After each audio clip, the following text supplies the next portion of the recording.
My church is foregoing its tradition of honoring graduates to instead honor homeschooling moms. My sister is graduating this year, and she is disappointed. I'm currently attending college out of state. I'm no longer religious and haven't attended church since I moved away for college at 18. The church in the title is the one I grew up attending along with my sister.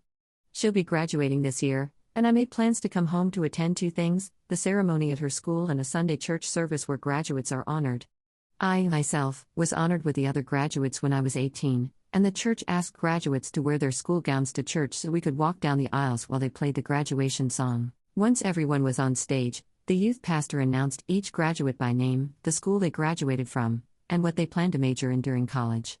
They then gave separate gifts to the male and female graduates, and the pastor prayed for us at the end. It lasted about 5 minutes, and a great many churches have their own way of honoring graduates this time of year. But, for whatever reason, that tradition is being broken this year.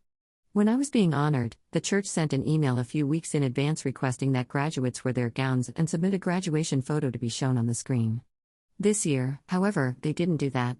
Instead, they sent an email explaining why. Rather than honoring graduates on stage this year, the church will honor homeschooling moms in the congregation, and there needs to be some context. Our church has a homeschooling group that meets in its classrooms for activities. The group is an official program of the church and is advertised on its website as well. The email said that homeschooling is a thankless job and that parents who sacrifice their careers to stay home rarely receive recognition. So, the church will honor them by having them come on stage in place of the graduates, as they have done in recent years. Furthermore, the only graduates who will be honored on stage are the homeschooled graduates of the moms in the congregation, who will supposedly come on stage alongside their mothers. In years past, the youth pastor gave the sermon on graduation Sunday since most of the graduates attended the youth group. However, this year, the head of the church's homeschooling group will give a sermon about homeschooling instead. My sister is disappointed, as are my parents, and we're wondering why they can't do both. Why not have the non-homeschooled graduates be honored on stage before honoring the homeschooling moms? What about homeschooled graduates who may feel embarrassed walking down with their mom and would instead prefer to walk with other graduates their age? Why must anyone be excluded when the church has been flexible with time in the past? There have been Sundays when worship was shortened because a baby dedication or something similar was taking place. They also have a very brief worship service on Missionary Sunday each year, during which they pass a microphone to every missionary who comes on stage to share the country they serve, and there are usually more than 20 missionaries. My parents are considering sending an email to one of the church leaders, along with speaking to one of them directly.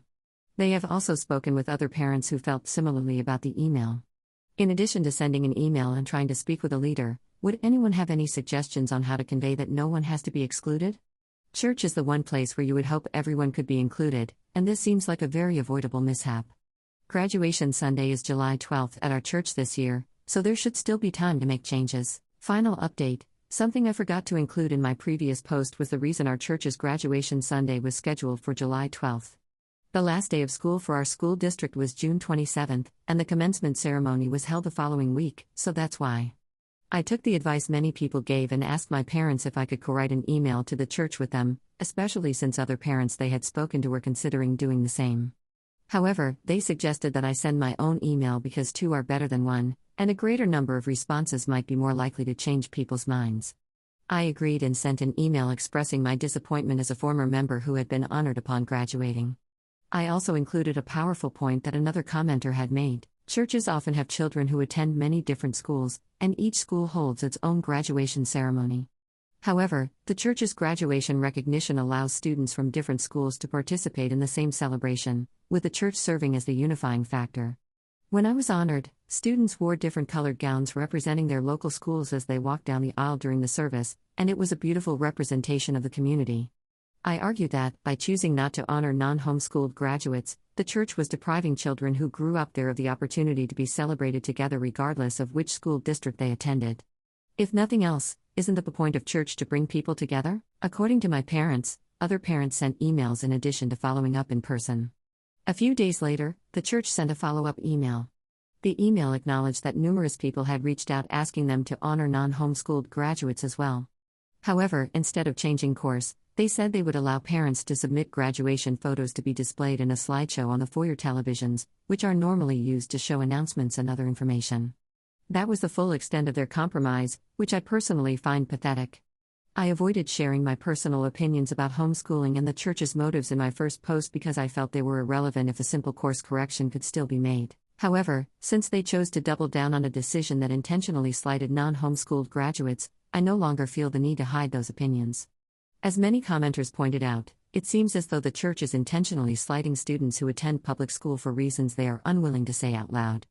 I personally believe those reasons are connected to promoting homeschooling as a superior form of education based on two things. First, the church has its own homeschooling program, and second, it actively promotes that program as faith-based. Because of that, I believe the church is choosing to exclude the secular public school graduates in favor of honoring what it views as Christian education instead.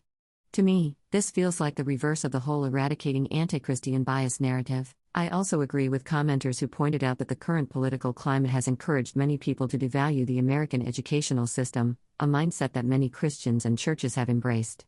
Given how our church has increasingly veered into politics over the past several years, that is what I believe is really happening, even if they refuse to say it outright.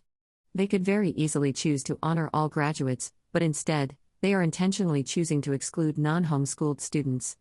My parents and sister are disgusted, to say the least, and we will not be attending that Sunday. I brought up the idea of finding a new church, but my parents aren't willing to go that far just yet. I think they'll eventually change their minds, especially since they've spoken with other parents who were equally disgusted by the decision. Instead, we will go out for breakfast during the time we would have attended the service. As for me, I'm taking it a step further.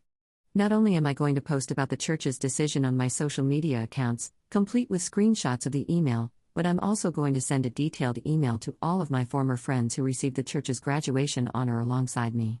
I'm also going to contact the local school districts by email and follow up with a phone call. If the church wants to intentionally slight others, then it should bear the consequences of that decision. Part of me is even considering contacting the local news, although I'm not sure whether I'll do that yet.